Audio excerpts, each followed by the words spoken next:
नमस्कार. ठरलं तर मग मालिकेमध्ये आपण पाहत आहोत की आता या बबलीच्या रीना, मीना, टीना या तिघीही बहिणी आता सुभेदारांच्या घरी आलेल्या असतात.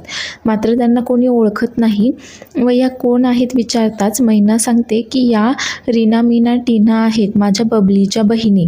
आता त्या तिघींचाही गैरसमज होतो आणि त्या सायलीऐवजी चक्क तन्वीलाच येऊन मिठी मारतात. तर तन्वीला मात्र खूप कसंसं वाटत असतं त्यांच्यामुळे. तर सायली मात्र विचारात पडते की यांनी तन्वीला का मिठी मारली असेल.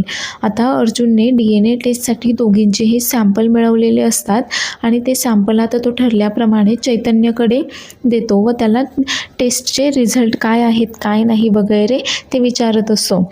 तर आता DNA टेस्टमुळे आणि या रीना, मीना, टीना घरी आल्यामुळे बबलीचं म्हणजेच तन्वीचं सत्य सर्वांसमोर येईल का, मैनावती आणि सदाशिवचा भांडाफोड होईल का, यासाठी पूर्ण एपिसोड पाहायला विसरू नका आणि चॅनलला सबस्क्राईब करायला देखील विसरू नका.